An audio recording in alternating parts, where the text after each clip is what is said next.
You're watching Just Picture It, and I'm Eileen Fung. Our guest today is Eileen Clegg. She's the founder of Visual Insight and has been doing room-sized live murals for some of the top organizations that are changing the world we live in. IBM, the Gates Foundation, the Future of Talent, and others in the not-for-profit and government sectors. Welcome, Eileen. Thank you so much for having me, Maylin. So glad to have you. Thank you. So, what's this all about? Well, as you know from our work together, over the years we've worked on many projects. Yes. And we've seen how, especially on the with Doug Engelbart project and the big mural, that we would see people so much able to exchange ideas in a different way when they were gathered around a mural rather than just talking. Well, that's what brought us together. Remember when you and Valerie Landau and I got together and we said, let's celebrate the mother of all demos. And then you said, I want to create a big mural, and it was 28 feet. And we used it in the program for the future. We had 300 people and 4,000 people watching online. And I saw an amazing thing happen, which was groups of many different people just come together and relate in ways that I'd never seen before. Wow. This is sort of communicating in groups. Well, so you've experienced it, and I really appreciate that we have a chance to talk a little more deeply, and which I've been studying about as I've been studying more about Jungian psychology and sort of what happens when people work with visuals and work together. So the chance to talk about it is really welcome to me. And we're going to talk about 3 different reasons why visuals work so well for people in groups. But let's start with the first one, which is when we were all gathered around the big timeline of the history of technology, people were so excited, and people who may have had different ideas, like we were talking about, we're in the conceptual age, and that means that we are very much in our heads and very much in having different thoughts from one another. So the murals help people be able to be in the same space without words, exploring new ideas. Well, there's another factor, which is in the past we were limited to paper and pencil and what we could draw in front of us. Whereas now, if you do a mural, we can actually digitize it, put it online, and lots of people can explore it. So we have new ways of communicating with each other that involve like the old cave painting, but now the cave painting can be seen around the world. We're starting to really be able to scale this. And it started in the room, and what we've talked about, you and I, a lot, is what happens when you have a group of people, they've gotten together and they're talking about an idea, and they think, like we're saying, there are many possible meanings for each word. Everybody has a different picture in their head. Our example here is they're saying, we need an information architecture. Well, one person's picturing a building, one person's picturing a spreadsheet, one person's picturing a scroll, somebody else sees a global brain, and somebody else sees, you know, everybody has a different picture. Have you ever seen a group of people get together and try to, like, write a mission statement? Oh, yeah. All over the map. And they think they're talking about the same thing, but it's completely different. And like it's a the, no, and they'll just go on and on. And then when we walk in the room, like we did with a big wave or a big spiral, suddenly the words don't matter. People feel what they're all gathering around in their focus.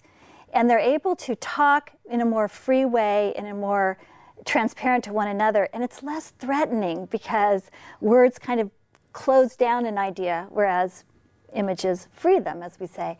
So the idea of the big pictures is, again, you've got this image that people feel, they're able to talk and be open about it. And what we're discovering now is that the very deep kind of context that people are assuming, there's no way to have that in the room, but visually we're actually creating a context for the ideas. So people all are picturing the same thing. And, you know, as somebody who has come to the United States as an immigrant, I see that a lot because I grew up in a different country. And when people talk here, it's all taken for granted. Oh, we all mean the same thing. But I know they don't because I don't. And I know somebody who's grown up in Africa doesn't mean the same thing as somebody who's grown up in Asia like me. So I've always known this, but it was only when the visuals came about and allowed people to see that the context could be completely different for different people, but we could still talk about something together. Yes. The power of the art took us beyond words. We've been almost trapped in our words about our cultural assumptions, and somehow it frees us up. I think it is a sense of freedom, and it's a shared language, an international language, an ancient language. And in fact, you know, because you've met Bonnie DeVarco and you know about our research into what we call the shape of thought. And the idea is that we really do sort of have a morphology about ideas that crosses cultures. So you're right, suddenly people from many cultures are sitting in a room and kind of in the same shared mind space. So there's a way in which the globalization and the reach of the technology, some people call the internet allowing us to have a global brain, that is allowing the power of visuals to come back in to help us understand each other, where we actually haven't been able to do that using the traditional paper and pencil. We've allowed words to shape our thoughts. Yes. And now we're breaking out of that cage.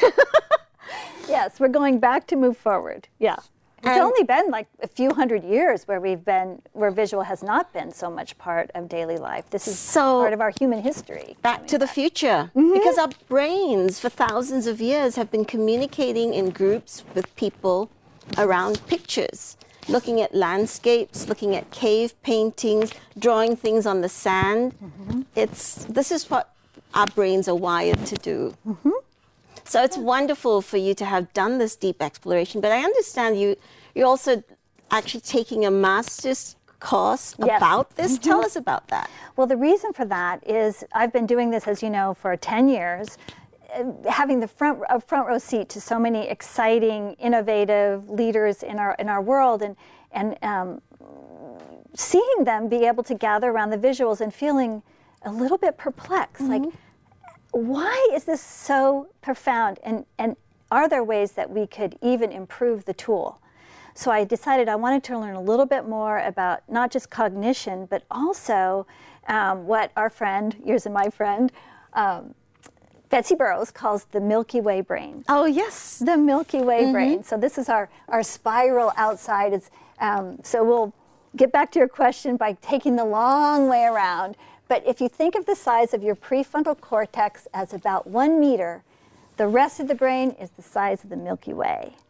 So that's this idea that there's a whole lot of wisdom, knowledge that's embedded deep inside of us. And the way that Betsy talks about it that's so exciting is she said, you know, when you're in a shower and all of a sudden you'll get an aha and you know it's right. Yes. So that's sort of the sweet spot that we're always looking for, which is how do you get that deep insight? How do you tap into that imagination? The Milky Way brain, and not just my Milky Way brain, not just my unconscious, but maybe there's this, what Jung would call collective unconscious. And can we tap into that? And what I'm learning, and there's nothing more dangerous than somebody who's only had a year of depth psychology. So at the end of year 2, I'll tell you more. But right now, I think that I have some beginning ideas from Dr. Carl Jung. He discovered that the unconscious, each of us, has an independent symbol-producing capacity